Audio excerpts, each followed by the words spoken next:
have to say I am blessed with glorious purpose, because I am here to bring out the god of mischief, the god of stories, Loki himself, the one and only Tom Hiddleston.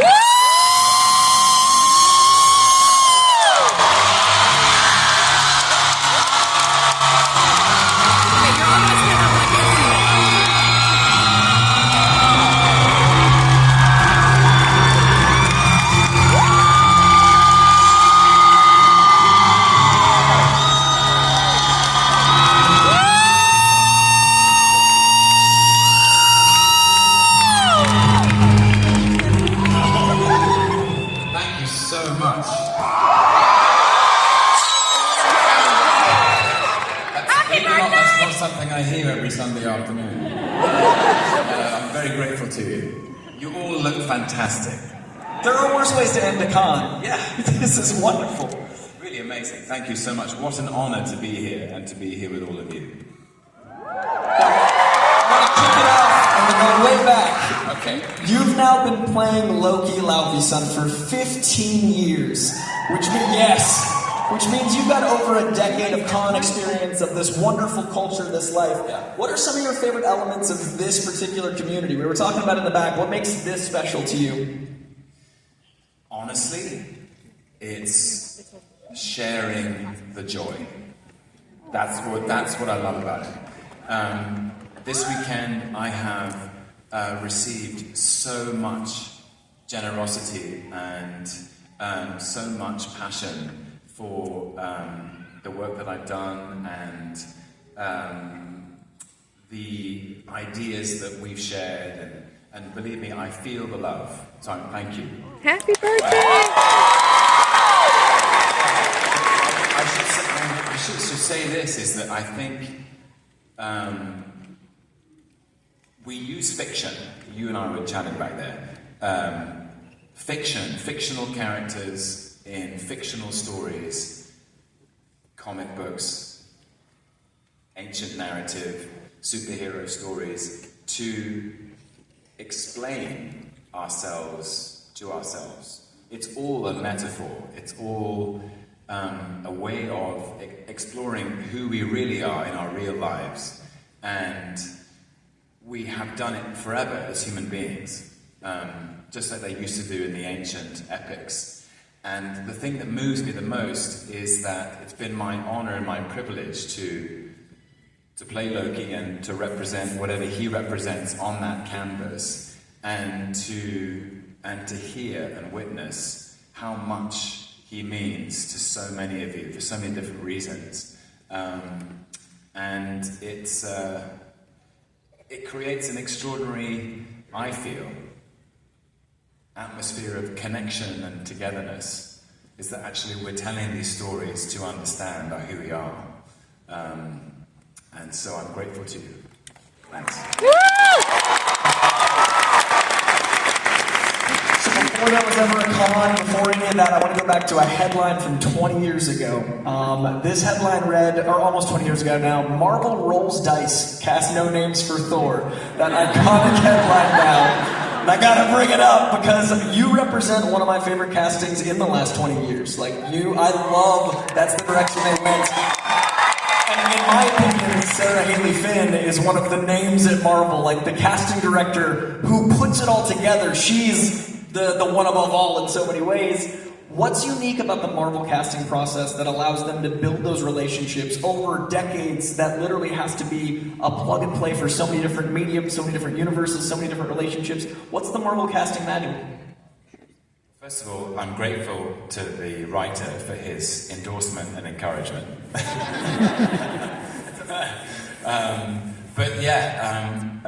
Even more grateful to Sarah Haley Finn and Randy Hiller, actually, who both cast me in the first Thor movie. And an extraordinary gift of their confidence in me and in Chris Hemsworth. Neither of us had done anything up to that point which could prove that we could deliver on that promise. I hope that we presented ourselves as people who were willing to work hard and were grateful for the opportunity. But it is amazing how they have populated this universe, you know, the constellations with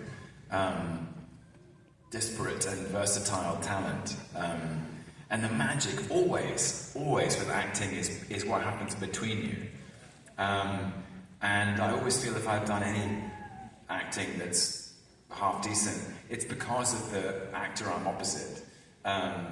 It's the that's the joy of the unpredictability of the chemistry you have.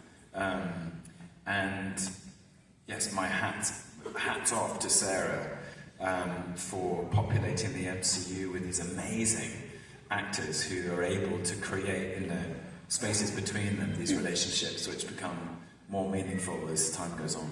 It's such a precious seed you have to plant, and hope turns into the trees that become the forest that becomes. It's incredible, and I love that, you know, that Marvel did make that risky, I guess at the time, gamble. Is there anything you remember from the casting process that now is interesting as Loki's evolved, like a take, a choice, a decision you made about Loki then that's so different now? Funnily enough, in many respects, the center of the character, the soul of the character, feels the same. And from that day to this, the thing I wanted to honor most was the complexity and depth and size of his soul. That Loki is an ancient character who is mischievous and playful and unpredictable and sometimes chaotic, sometimes vulnerable, sometimes destructive, often contradictory, but that the soul of this character is deep, and I wanted his soulfulness to be evident from the get-go. Now, as the stories have changed and the movies have changed, and my requirement in each story is different. In the Avengers, the point of view isn't from Loki's perspective, the point of view is from the Avengers' perspective. But it's interesting, some people have asked me this weekend, do you prefer playing the villain or the hero? And my response is it's the same character. It's the story that changes who the hero is. He's still this deeply complex and contradictory character, as are we all. That actually brings me to our next question, because the god of mischief... Yes. On paper, Loki isn't as translatable from an outside perspective, but once you're in him, absolutely, he's that connection, he's that eye line. So what do you think it is that you wanted to, in the beginning, before it had as much screen time as it had now, wanted to be that anchor, that eye line, that connection to the everyday person that's seeing their humanity reflected in someone that, in his first iterations, felt very antagonistic? How did you want to anchor someone to be like, I'm rooting for him, I know I shouldn't quite be? I think that it's the primary emotion that's at the center of him. And I felt very fortunate in the first Thor film that I was given by the late, great Don Payne, a screenwriter, an extraordinary arc where very early on you got to see how lost and confused and vulnerable this character was, so that his grievance was always rooted in grief. His rage was always rooted in vulnerability. And so even when Loki's at his most destructive and his most villainous, I suppose, I had a second to present what was behind all of his anger, what was behind all of his misguided and destructive kind of element, which I think the audience could latch onto and go, okay, he's making some interesting choices. Decisions were made. He's not thinking clearly.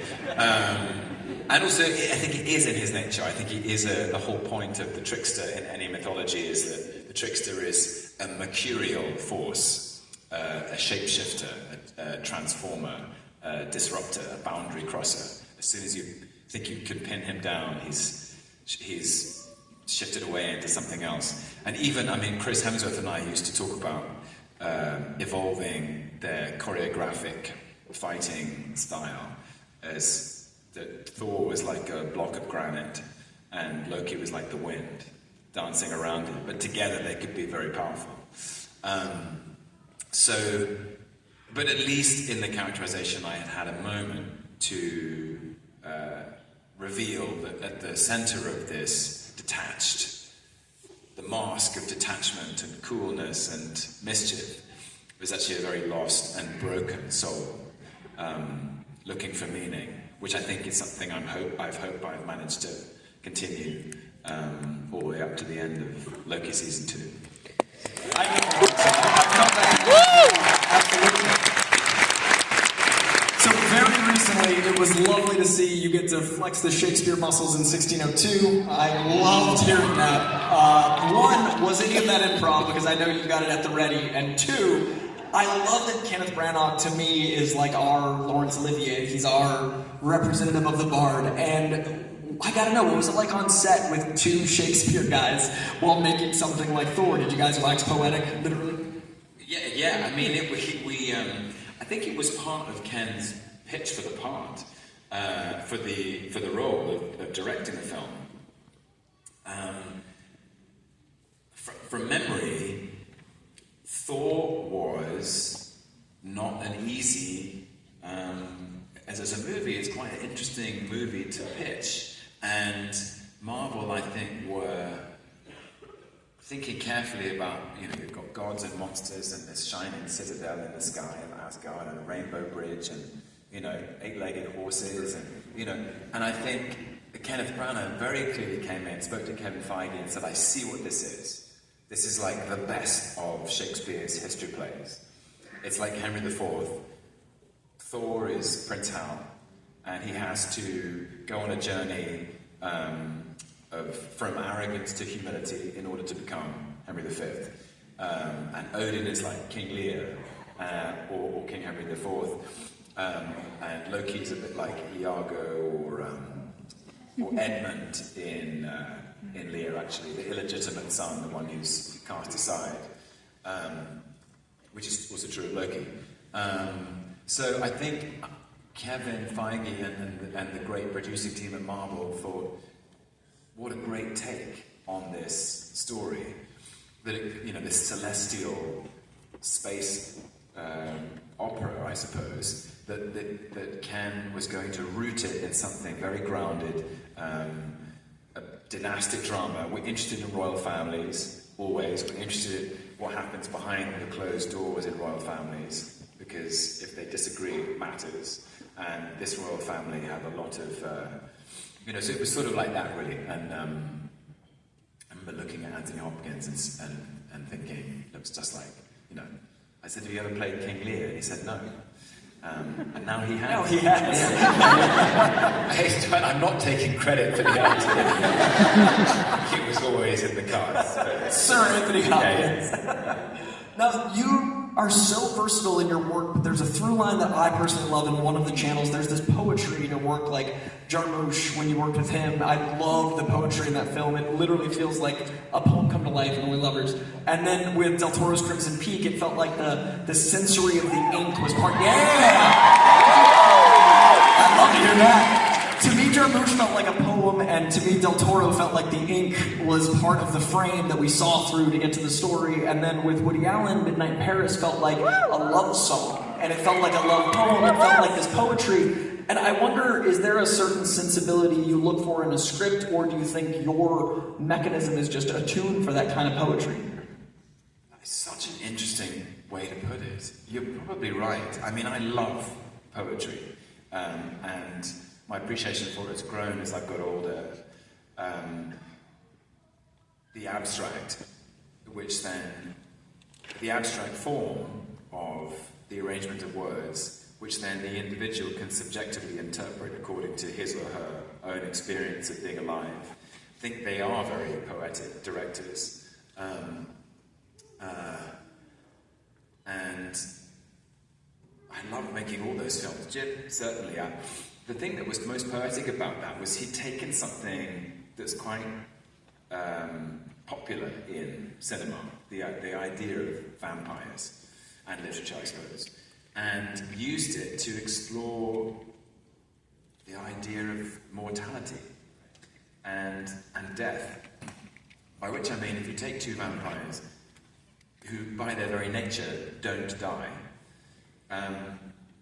you are considering, because of course we do, and any meditation on death also brings about a reflection on life and how we make life mean something and how we make our short time on this planet worth it. And really that's what that film is about. And that great line that Tilda Swinton has, which is, life is about surviving things, appreciating nature, nurturing kindness and friendships, and dancing. Yeah. It's such a beautiful feeling. Yeah. And she's trying to help Adam, you know, my character, she's trying to help him out of his depression. It's a beautiful conception of the film.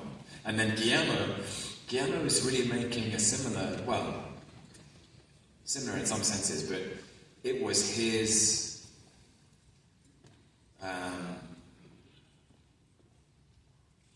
tribute, or his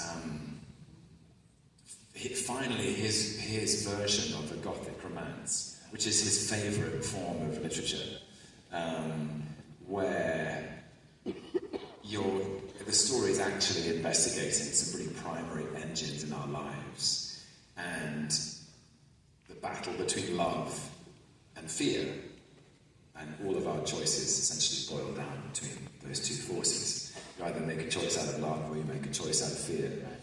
And Mia Wasikowska's character, Edith Cushing, is light and love, and she is kind of banishing the shadow of fear in everything that she sees, and in my character, in Thomas Sharp. And I think Lucille Sharp, played by Jessica Chastain, is a kind of emblem of fear and how fear can corrode the soul in some way. Yeah, I love making that film. It does have a very unique strain of sincerity, which is very unique to Guillermo. Yeah, which I appreciate. Yeah, I like that it feels like the smell of a book. Yes, yes, he would love that. Yeah. Tell me always when I think about film, like, this is like a nice book. Yeah, he would love that. Now, you've officially got my favorite arc in the MCU, and speaking of that poetry, there's something so profound to me about the God of Stories concept, recontextualized through the cursed with glorious purpose ideal that I love was planted so many years ago, and just like casting got to germinate and become this tree. And I've wondered ever since, has that recontextualization of the concept of the God of Stories through that line changed how you felt about that line when you delivered it as a different Loki all those years ago? Yes, absolutely. I mean, it was a great line. Even then, I loved saying it. I had to say it on the way out. It's so grand and theatrical. And in that moment, he's I think he's covering. He's improvising. Yeah. He can back it up. At least he tries. Paul shows up, it's all thing. And the Avengers, that pesky team. They keep showing up. Yes, the most exciting thing, I remember when I was, cast my mind back to a couple of years ago now, almost exactly, and I was in Los Angeles with the great team who made Loki, Kevin Wright, our producer, Castro Farahani, our production designer, Eric Martin, the head writer, and some other brilliant producers and writers who were part of the writers' room. And we had a board, and at the top of the board, we had a big sign that just said "Glorious Purpose?" ? Because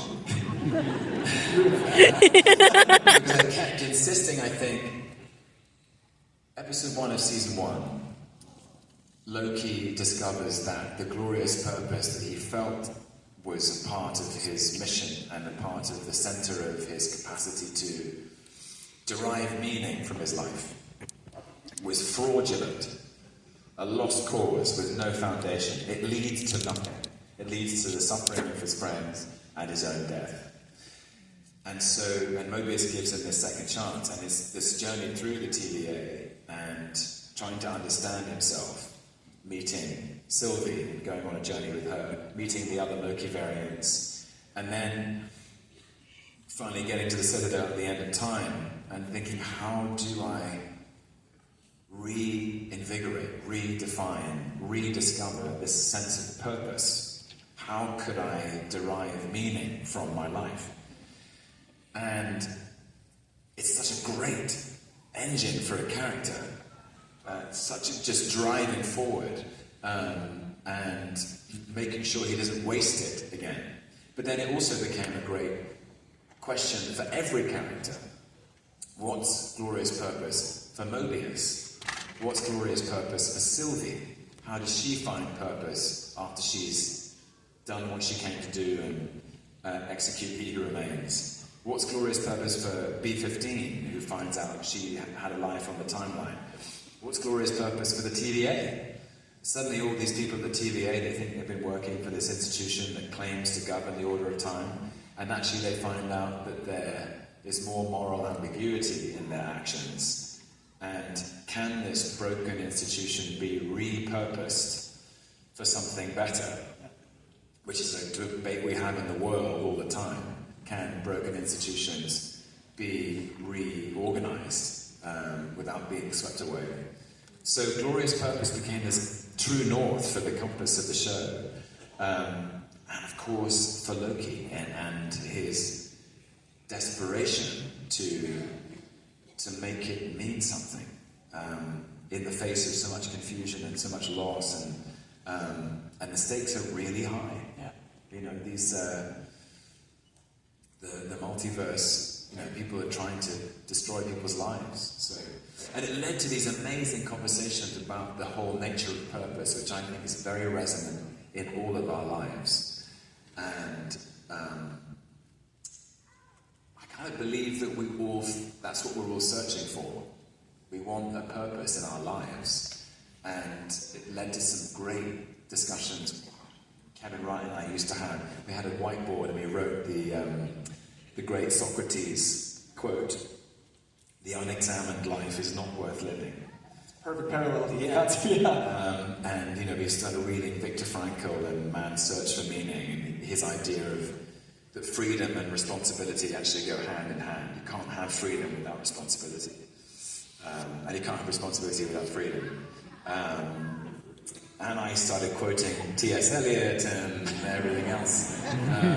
But it was it felt like a fantastic and fruitful place to start, especially as in season 1 we've been talking about free will and predeterminism and all these kind of quite philosophical ideas, which have felt like I couldn't believe they let us get away with this. We were talking back there, I think art is more of a feeling than a thing you think through, and I think Gloria's purpose is something we all feel more than we think about feeling. So I love the idea that Gloria's purpose became a narrative we could attach ourselves to feel the art more directly, and that's why I think that arc is so profound over the years, because every time we feel it in a different medium, it's a different feeling that we can't pin down. And that brings me to another question. Just to your point, I think when we in our lives feel lost, we feel like, what's my purpose?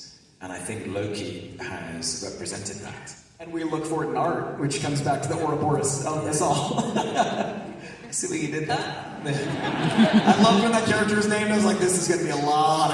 I'm going to go on this journey for a while. Now, I've known Justin and Aaron in real life for years. I love those guys dearly. They're delightful. And they mentioned a few things when I told them I was going to be sitting down with you. A current passion for tennis, Mr. Dave from The Endless, and Heat. And I want to know, 1, why Heat right now? And 2, what are you enjoying in art that you want to share with others that would be something that you'd recommend for someone looking for Gloria's purpose? Like, is there any art that's been really driving you lately?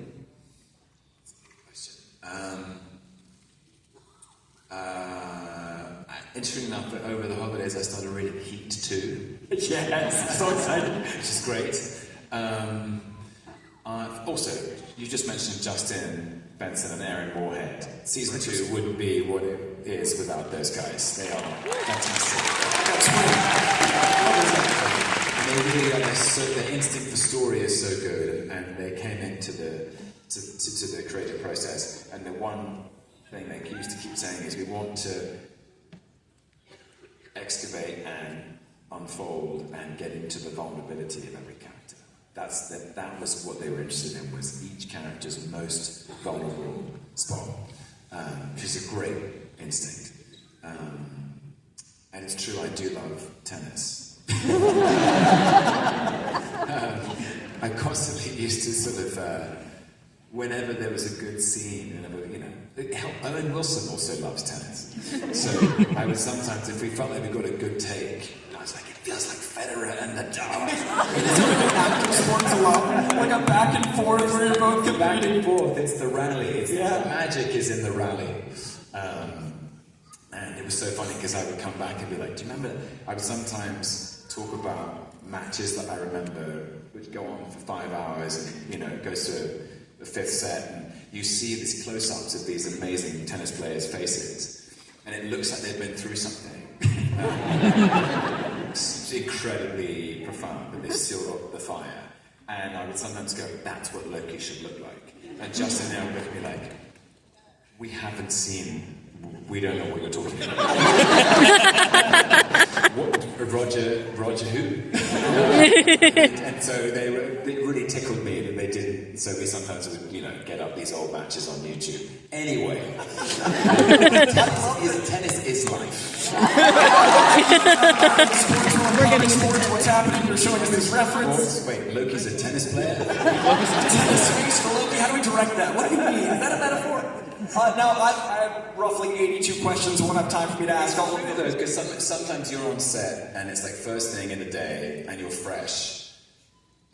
We're all fresh, but the character's not fresh. Yeah. The character's been doing this for centuries. Yeah. The character hasn't had a shower in weeks. The character's really stressed. And sometimes you do see that in great tennis players at the end of matches. You're like, wow.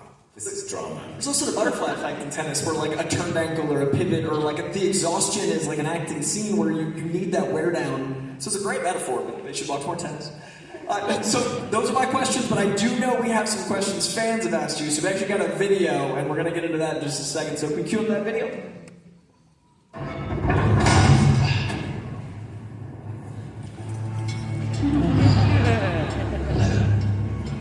Which one of us are you? Hi, my name is Elise, and I'm from Florida. And my favorite variant is Kid Loki. I relate to him because even though he is young, he is still incredibly clever and tough. Hey everybody, so my variant that I feel like I relate to the most, other than Loki, is Sylvie. I don't know, she's so badass and just really cool. Ever since the beginning, I've just had a connection with her, and I love her so much with my heart. Other again than Loki, because Loki is awesome. All Lokis are awesome, but Sylvie is badass awesome. Hi, my name is Riley. I'm from Tampa, Florida, and the Loki variant I would relate to the most would be Sylvie because of her determination and her passion, and I also love how she can escape stress through music or appreciate certain aesthetics of places like the record store, which we saw in season 2. She always has that sacred place she can refer back to, and for me, that sacred place has been Marvel and Loki. So thank you, Sylvie, and thank you, Loki. Hey, I'm Harper. I'm from North Carolina, and the Loki variant that I identify with the most is Thor Ragnarok Loki, because he's still kind of suspicious of people and like not really trusting, but he ultimately wants to do good and wants to be helpful. I'm Lauren. I'm Violet. And we're from Port St. Lucie, Florida. If I was Loki variant, I would be alligator Loki. So of course, I love basking in the sun and jumping in the water. Easy to calm, but if you do me wrong, I might bite your hair. I'm alligator Loki because even though I'm mischievous and I like to play tricks, I'm still trying to find my way in life, and eventually I want to find my glorious purpose. Hi, Tom Hiddleston. My name is Colin Wilkinson, and I'm from Lewis, Delaware. My favourite variant of the Garbage Loki show was the political Loki, because he actually reminded me of the actual Loki from the movies. is another comment. This is my cat's promise. What I would most relate to is the sacred timeline of Loki, who stole the Tesseract. And my second favorite would be Alligator Loki, because he likes to spend his time in the pool like I do. Hi there, my name is Monica from Seattle, Washington. Loki variant I relate to most is Tom Hiddleston's portrayal of Loki, especially throughout the movies and the TV show. As someone who has always felt burdened with glorious purpose, he is my favorite. I also love that Loki is the adopted son. As an adoptee myself, it's not a background that I often see in characters, and I've come to really respect Tom Hiddleston for the way he portrayed Loki being adopted. Hello, I am Julia. I am from Southern Florida. My favorite variant is TVA Loki.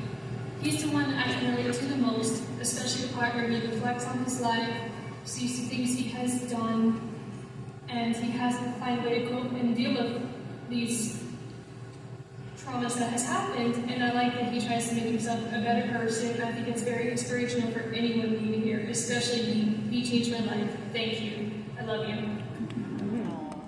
Hey, how's it going? My name's Kyle. I'm live from Fort Myers, Florida. Thanks for coming down here. Huge question for you. After the amazing season ending of Loki, and you ascended to your well-deserved throne, where do you see yourself in the MCU going forward now that you have transcended to the God of Stories? Thank you very much, and see you at the live show.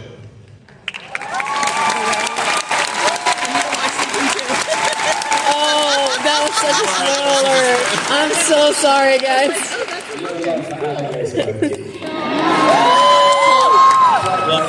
Quite rightly.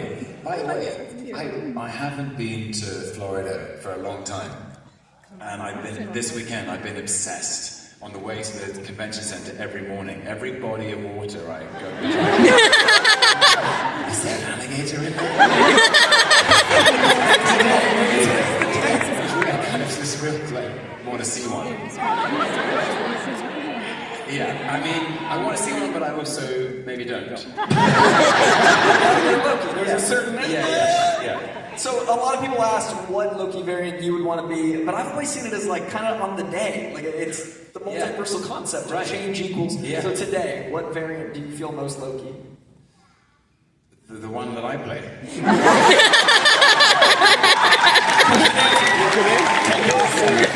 I think I love the guy. I've been here for 15 years. There's a connection. Yeah, they've been through a lot. So I've got a bunch of questions, and I think you guys are largely here in this audience if all went well. So we've got one from all the way from North Vernon, Indiana, a Haley Moncrief, who asked, we saw Loki as a villain throughout most of his Marvel movies, but he has quite a different personality in the TV series. What do you think changed him so much and why?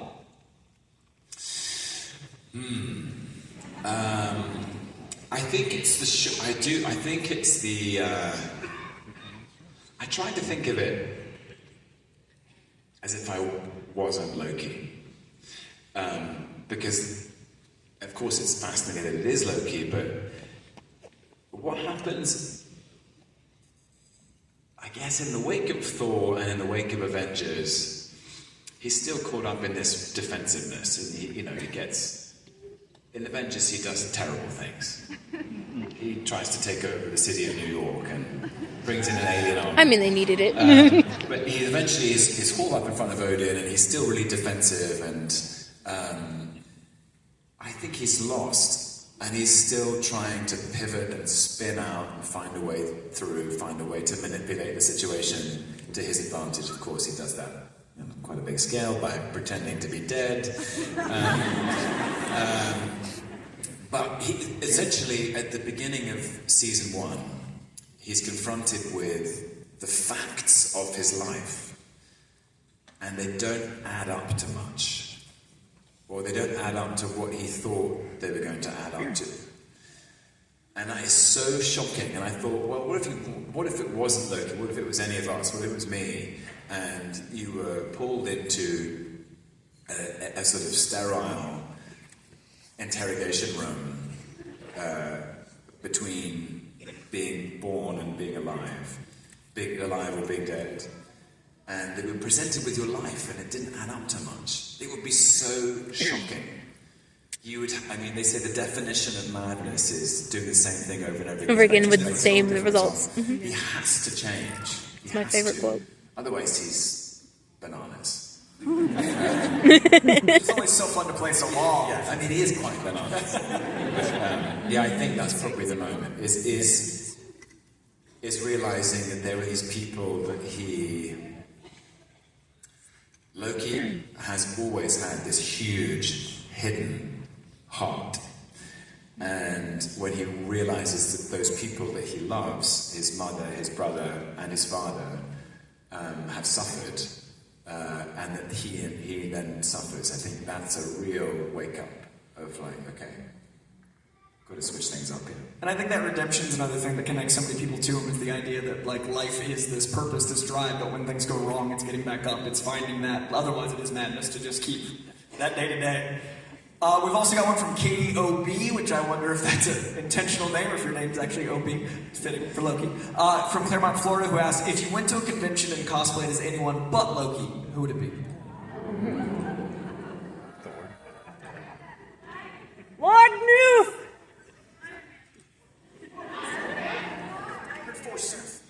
Yeah, my first thought was Spider-Man.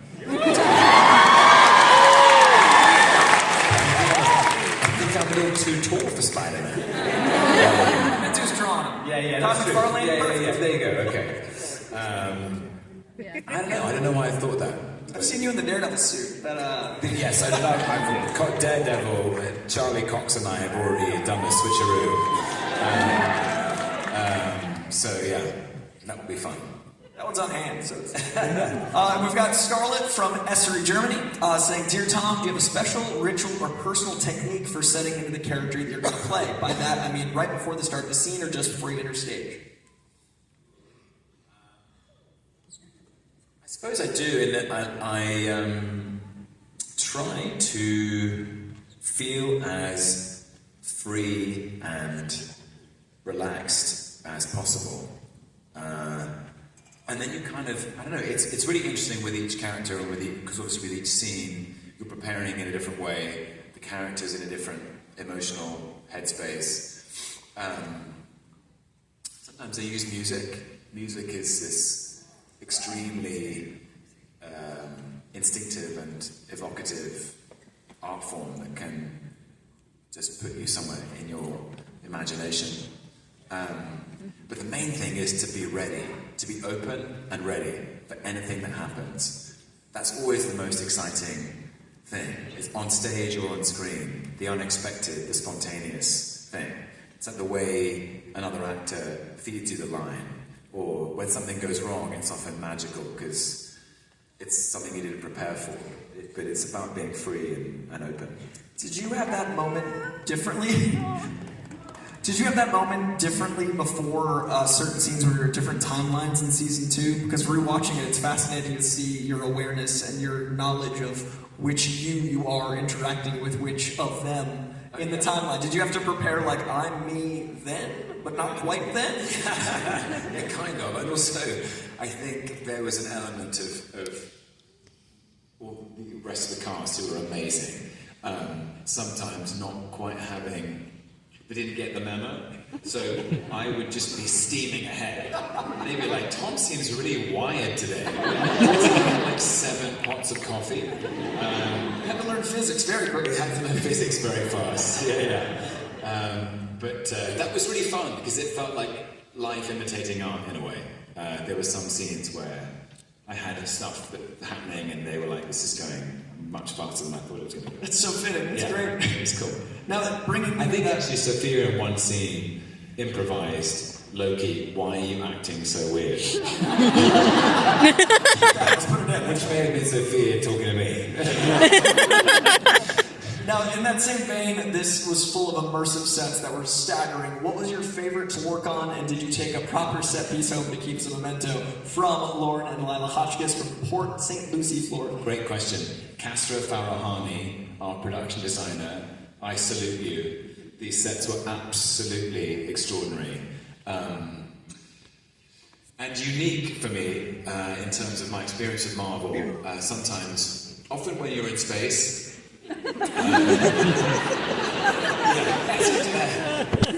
Marvel can't unfortunately take us into space, so that's when you find yourself in front of a green screen or a blue screen. But these sets were just so precisely built and designed, and they were all extraordinary.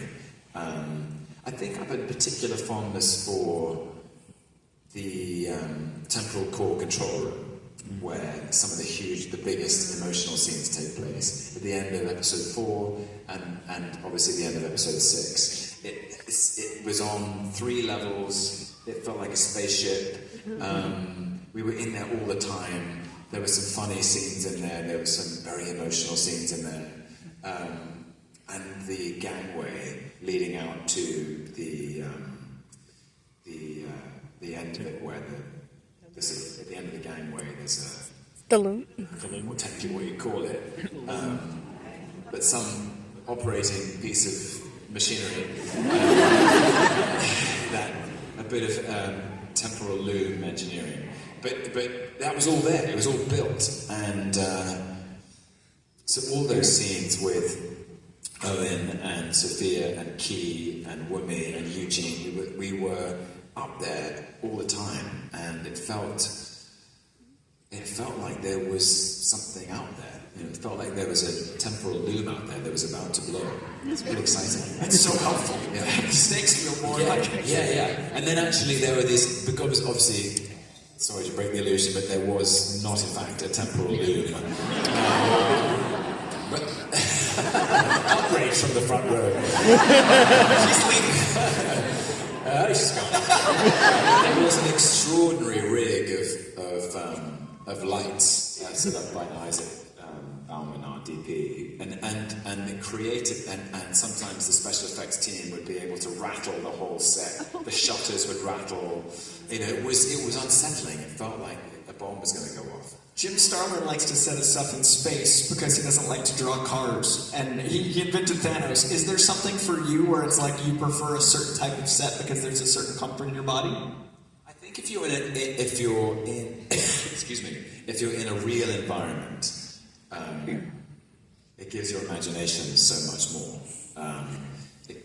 You literally have walls to bounce off, or in my case, there were tables and polished corridors and mosaics, and you're in elevators. It's very, very tangible for the whole crew. Actually, everyone can feel what the energy is.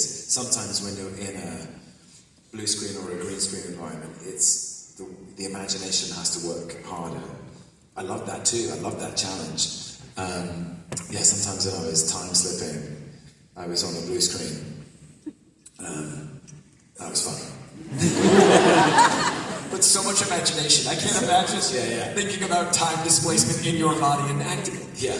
The crew was so sweet. Every time I time slipped, we had to bring out the green screen. And I must have looked on a Monday afternoon, and it's like, what is he doing? Mentally and physically exhausting, that time slipping. Yeah. Rachel from Orlando, Florida, probably here, asks, I imagine that over time, as you embody the same character, you discover more and more about them every time you step into the role. After over a decade of playing Loki, what's been the most surprising or significant thing that you've learned about the character that you didn't know at the beginning of your journey? That's an amazing question. Give me 1 second.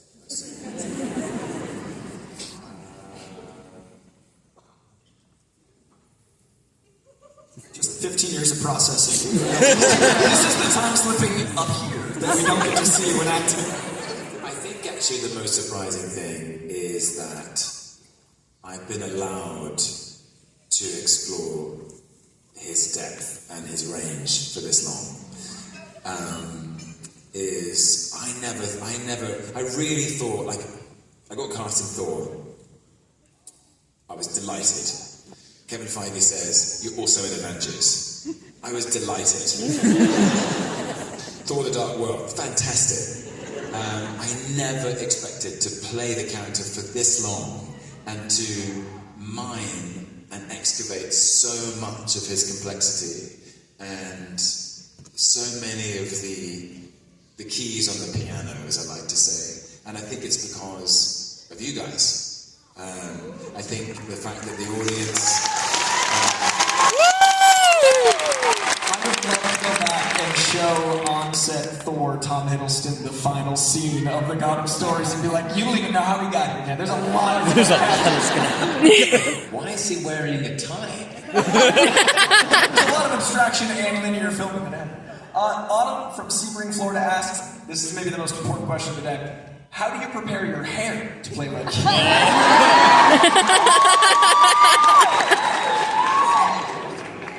Well, so yeah, I've dyed both seasons of Loki.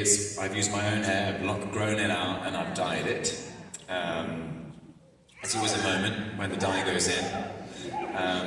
This is my natural hair color, by the way. We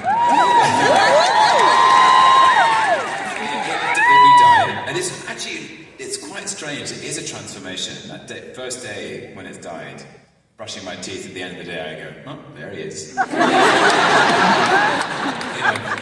It's really interesting. But in terms of the daily prep, it's just like, try and make it look less like a bird's nest and more like something smooth and Loki-like.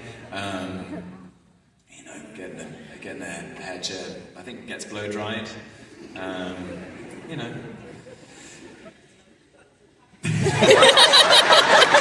It's gotten flipped more over the years as well. The hair flip getting this year is maybe my favorite surprise. What about that? The hair flip's really interesting because when I'm Loki, it's the longest I've usually had my hair.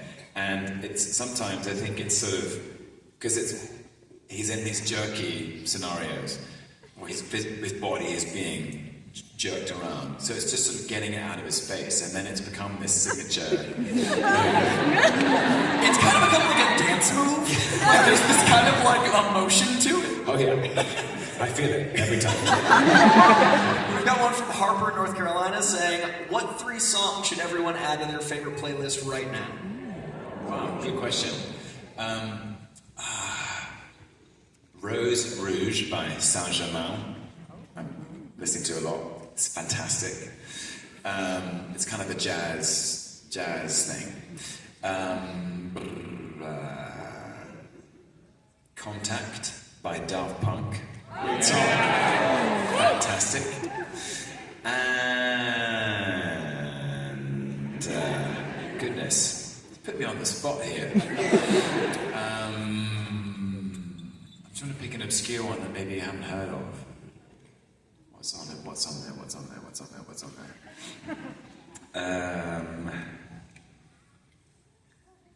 Bear with me. No pressure. The last one's always the hardest because every other song is excluded. Yeah, everything else. Hang on, just pick one.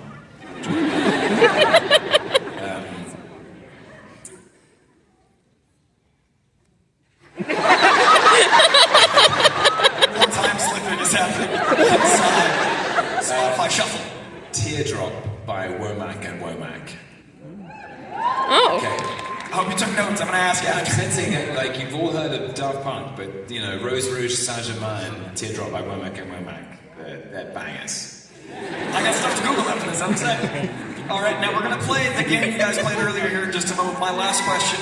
Yeah, I'm excited too. I got some curiosities. But my last question is, and this is selfish, I love Justin and Aaron, so I got to know. This season felt so Shakespearean and at so many points like stage work. It felt like a beautifully choreographed stage play at so many points. With your decades of Shakespeare experience, how did their specific directing style, being so Lovecraftian, blend with your Shakespearean nature? What was that set dynamic like for you as an actor to use your tool with theirs? Justin and Aaron are so fleet-footed and dynamic as filmmakers. They have amazing instincts for story, and I think they were just... What I was very moved by was how fast they understood how much this meant to me and how much it meant to all of us, and trying to construct narrative that felt like the most fitting chapter to close on.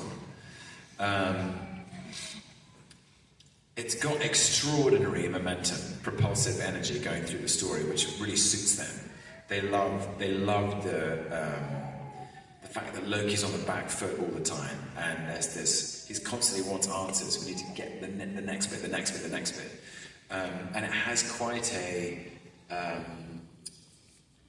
edgy procedural thriller element to it. We shot episode 1 first, and they had a director's cut like really quickly, and we all watched it, and it was so exciting because it just comes out of the gates sprinting, literally. Yeah. The first shot is Loki running and Mobius running, and you don't really stop. Yeah, we don't slow down.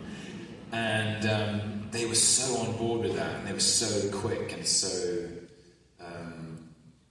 like I said, so dynamic. They've got really good instincts for what's the next thing that should happen.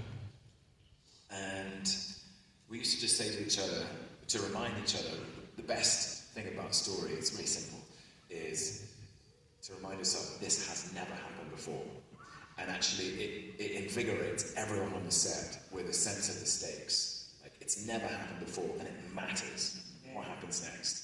And it means that suddenly the stakes become very high and everyone gets very serious. And it means that any comedy actually comes out of the intensity of it. It's like it's no one's grasping at sort of laughter that feels shallow. It's often the laughter is from like intense disagreement or people. Yeah, exactly. People trying to improvise.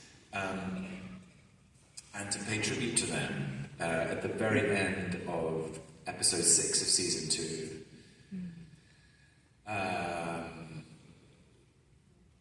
Justin Aaron turned to me, and we were doing Loki walking up the steps, and with timelines in his hands, and moving towards sitting in the chair, and what that would mean.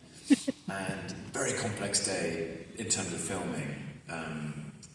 The camera was on a techno crane, and it was kind of moving around the stairs, and Justin and Aaron turned to me and said, I think we're going to be in here, which is the size of the shot. We're going to be really close on your face in about 30 minutes. How can we help you with where you need to be there, then?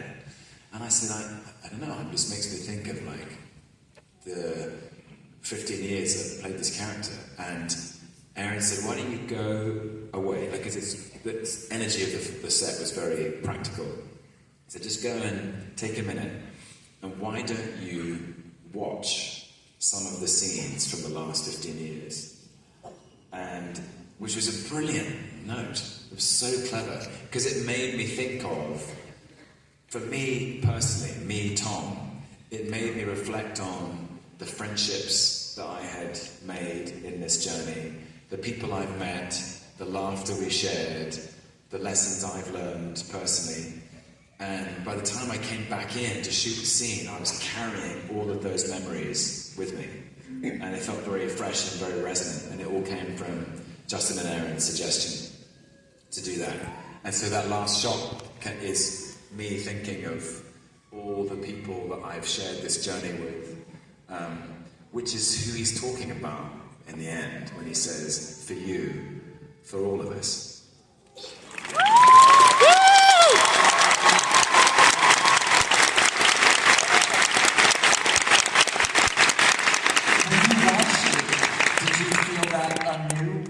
Outside, did Tom feel those memories that you felt to make that feeling again when you viewed you through the lens of the computer? Oh gosh! I can imagine directing that set, 'cause it's you and Loki, but the memories flashing through to get to that point for this, when you watch that shot, did that bring those same memories? Yes, yeah. It felt very open and very raw, that moment. And yeah, it was one of those unforgettable moments as an actor. I was alone. There were no other actors called that day, but I actually said something to the crew before we did it. I said, this is a very significant moment for me personally, and I really appreciate you all being here. And I know some of you have been here for a long time, you know, on that journey, and some of you have been here for less time. But as we roll the cameras, be there with me. Let's do this together. And yeah, it felt very open, and it felt very simple, actually. Loki's done so much deceiving, and this moment felt extremely honest.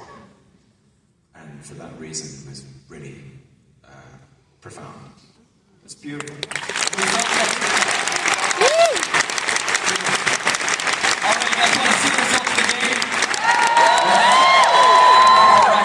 I'm going to ask you, it's not a competition, we're just seeing your perspective and theirs, not versus.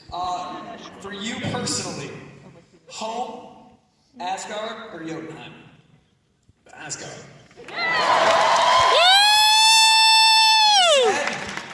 Oh, I'll never know. Asgard!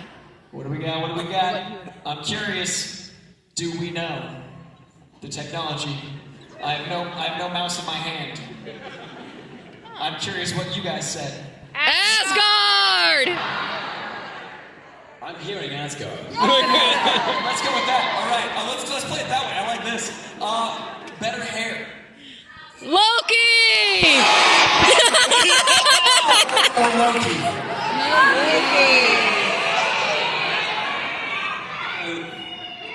Thor's hair is pretty great. Exactly. Bigger nemesis, Hulk or Thanos? Nightmare. Weapon, scepter or daggers? Daggers!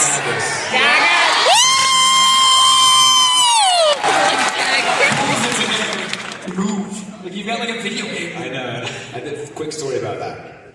I may have told this before, but we were on the set of Ragnarok in Australia, and it was a shot with myself and Idris Elba, and we both had a set amount of choreography to finish, because there was the big fight on the bridge against Hela and her army.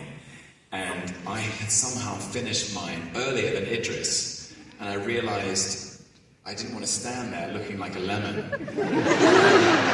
So I thought I'd better just keep going, and I flipped my daggers.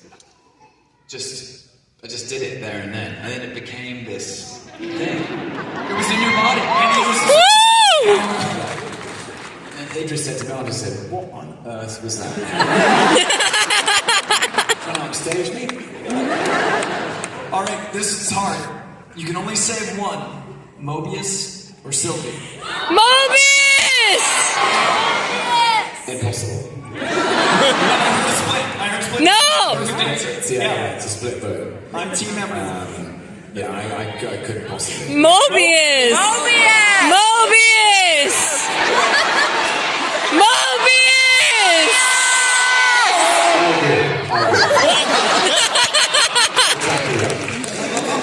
These characters, it went from all that to just Loki. Final question: King of Asgard or King of all time?